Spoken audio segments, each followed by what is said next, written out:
Welcome back to the channel. In today's video we're going to be getting our power equipment ready for winter. So that's going to be some of it going into storage, some of it getting ready for use, and if the rain holds off we'll get some tasks around the yard done too, so then the yard is ready for winter as well.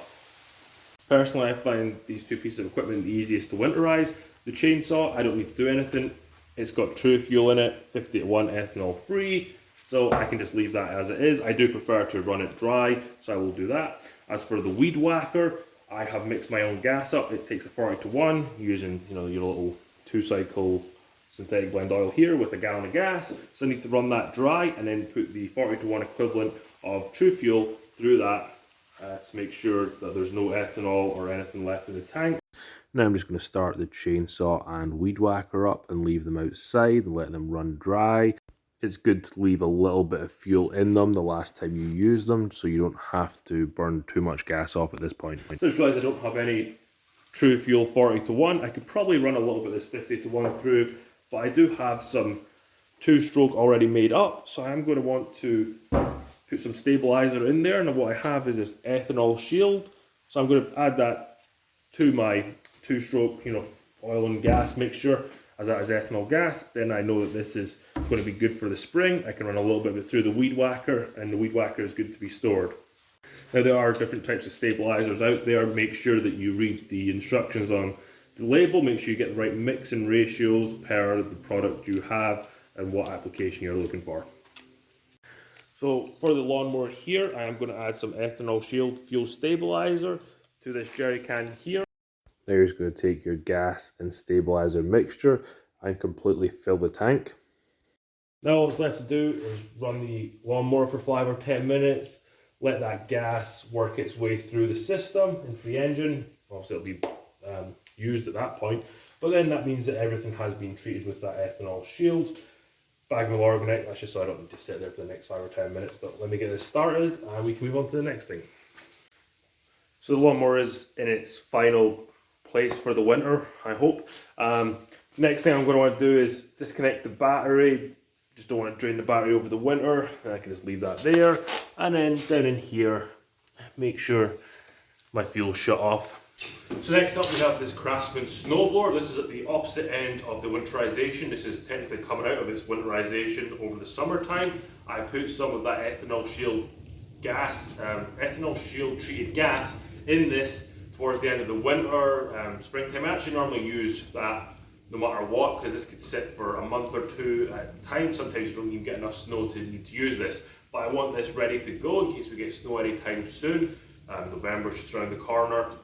One at the front of my garage, I want to know it's going to start, and I want to know it's going to run. So let's get it started. And it's always a good idea to check the oil level too. Even though you didn't see me do it on camera, I did do it.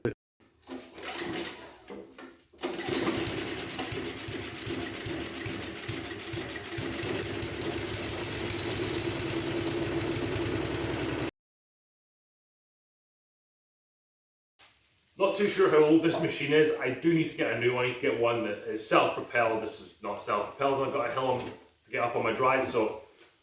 But you just saw 3 pulls, I think that was. Well, maybe edit that part. But 3 pulls, it just goes to show if you look after your equipment, put the correct products into it, it's just going to start first time. And I mean, this is sat for 6-7 months and it's probably 25 years old.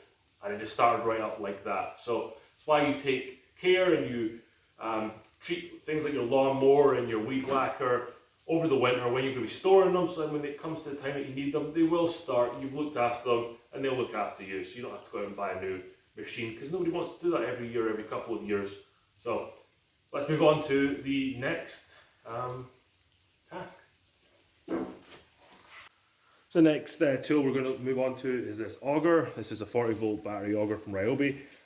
If you are storing any battery powered equipment, whether that be a battery drill or a circular saw, you are going to make sure you remove the battery. It's not a good idea to leave the battery attached to the tool. It says that on the back of the battery, or every single battery I've got. Next thing is, these lithium ion batteries do not do well in cold weather, so if they're in a shed or a garage that gets cooler, you're going to want to take them inside, leave them in the basement, somewhere a little bit warmer. I got my final mow in the other day, So I've got this down. This is just going to help it out when it comes to the springtime. It's going to help the lawn bounce back. It's not going to suffer from so much snow mold and matting in the springtime. Just help the lawn get back up to thriving when the weather does start to warm up. Now we have got everything hooked up to blow our sprinklers out. You're going to want to make sure not to put the pressure up too high here. You're plugging on about 30 psi or whatever the sprinkler head you have. The manufacturer states the max pressure is for the water. You don't want to go above that with the air. Now this is a system that I built myself to fit my sprinkler system. So if you want to check out that video, I'll leave a link in the description below so you can go and see how I installed sprinklers back here. But let's get the sprinklers blown out.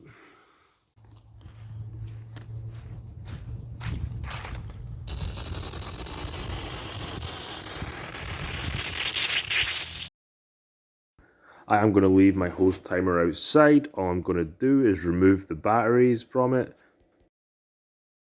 So now that you've got the sprinklers turned off, you can get rid of the hose pipe that you're running to your sprinklers. If you have this kind of system, get that put away for the winter. And then I don't have a frost protected spigot here, so I like to just turn that off here, turn it off inside. I'll just turn it off inside first, let it drain out, then I can shut it off here, and then we're good to go on the outside here.